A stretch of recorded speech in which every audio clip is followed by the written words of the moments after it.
folks, welcome back in. Good to have you with us. Mike Siegel with you as we get back into the conversation about our economy. And the American Small Business League, which represents small business across this country on many matters, is with us today through its president, Lloyd Chapman, because they are very much concerned about what's happening in terms of the Fed and Ben Bernanke and the policies of the Fed that really do not take into account the fact that small business is the driver and the engine of the American economy. Mr. Chapman, I thank you for being with us. How are you today? I'm fantastic. Thanks for having me on your show. Well, let's talk about this if we can, because the American Small Business League is very much concerned about, obviously, federal policy as it affects small business. And your membership, of course, is comprised of small business owners. What is it that the Fed is doing, or let me put it the other way, what should the Fed be doing that it is not doing in order to facilitate small business growth, which is ultimately going to be the growth of the American economy? This economy cannot grow without small business being part of that. So what should the Fed be doing? All right. Well, it's very, very simple. I asked a friend of mine's 7-year-old son about a year ago a question. His name was Finn. I said, Finn, let me ask you a question. If you were the president and you're trying to stimulate the economy and create jobs, and you knew that small businesses created almost 100% of all net new jobs in America, how much of the stimulus money would you give the small businesses? He thought about it for a couple of seconds and said, 100%. 7-year-old kid figured it out. According to the U.S. Census Bureau, small businesses create over 90% of all net new jobs. 98% of all U.S. firms have less than 100 employees. The Kauffman Foundation issued a report about a year ago that said small businesses create, I think, 105% of all net new jobs because large corporations are losing jobs. Over half of the private sector workforce are employed by small businesses. Small businesses generate over half the gross domestic product. 90% of all U.S. exports come from small businesses, and 90% of all patents and innovations come from small businesses. So this is not an opinion.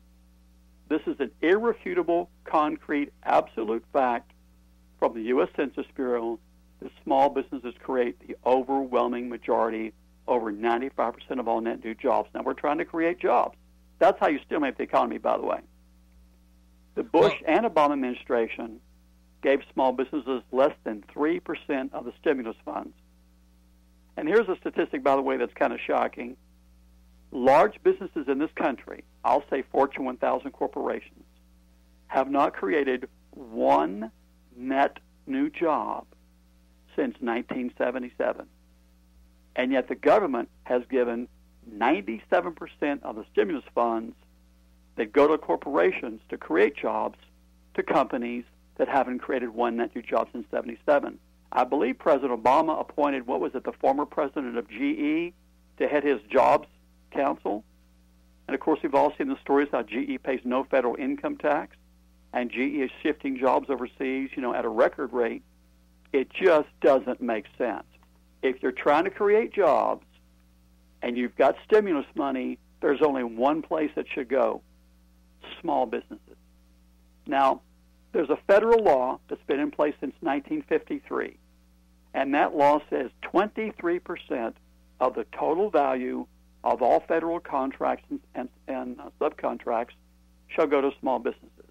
Makes perfect sense because that's where all the jobs are created, that's where most people work, that's where most of the gross domestic product comes from, and the majority of the taxes come from those companies. Makes perfect sense.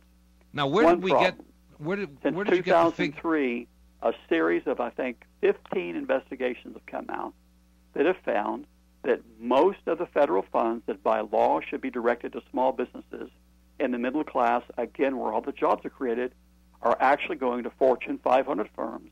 I understand that, but I'm sorry. Unbelievably, But some of the largest companies in Europe and Asia. Mr. Chapman, so it's just insane. Mr. Chapman, I've got to have a conversation here. This can't be a monologue because all right.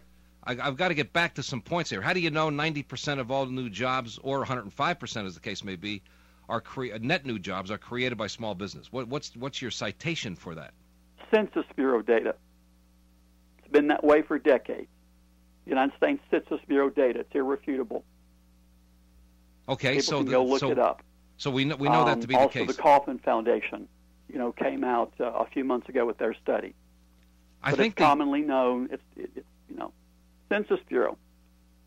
Now, given that fact, and you're talking about the fact that small business has been taking it in the short, so to speak. See, one of my problems with it is not only, and I agree with you, the $862 billion from Obama's stimulus package showed really nothing for small business. Even when Harry Reid later on talked about 30 or 35 billion for small business, it was really even the Blue Dog Democrats and the Congressional Black Caucus opposed that bill that Harry Reid, their own party leader, put out in the Senate, because it did not really deal with creating jobs. It dealt with paybacks to unions, public employees, and others who were basically supporters of the Democratic Party. So I agree with you about that. The question now is, what about the regulation on small business, beyond even the fact they don't get any financial help? What about the regulation that keeps them from operating? For example, small banks are being restricted by the FDIC from making loans in certain categories as opposed to the bigger banks, and the small businesses are having a harder time getting loans. Now, many of them don't want loans at this point because they don't know where this economy is going, but even if they did, the money just simply has not been available. That's a restriction by the FDIC on the availability of funds, is it not?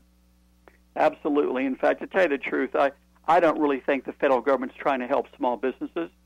I think that they're trying to make it look like they're trying to help small businesses.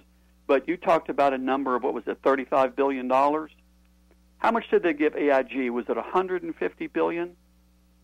I don't remember, something like that. Yeah. So there are 28 million small businesses in America. 98% of all U.S. firms, they're going to give them $35 billion? That's peanuts. That's chump change in Washington. Again, remember, AIG got, I forgot what it was, $125 billion, $35, $150 billion. That's one company. So one company got more money than every small business in America combined. So I'm unconvinced that the government is trying to sincerely help small business, because if they did, it's real simple. You quit giving federal small business funds to Fortune 500 companies. Real easy thing to do. There's no question about that. Listen, this is a discussion we could have for probably days. But I know your organization, the American Small Business League, does great work in this field. I'm sure every small business owner listening and every small business employee listening, which is most people in this country, as you pointed out, are delighted with your work.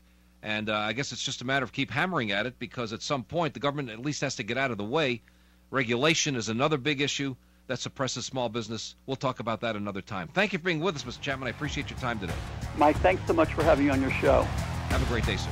All right. Mike Siegel here. Be good to yourself and the world will be good to you.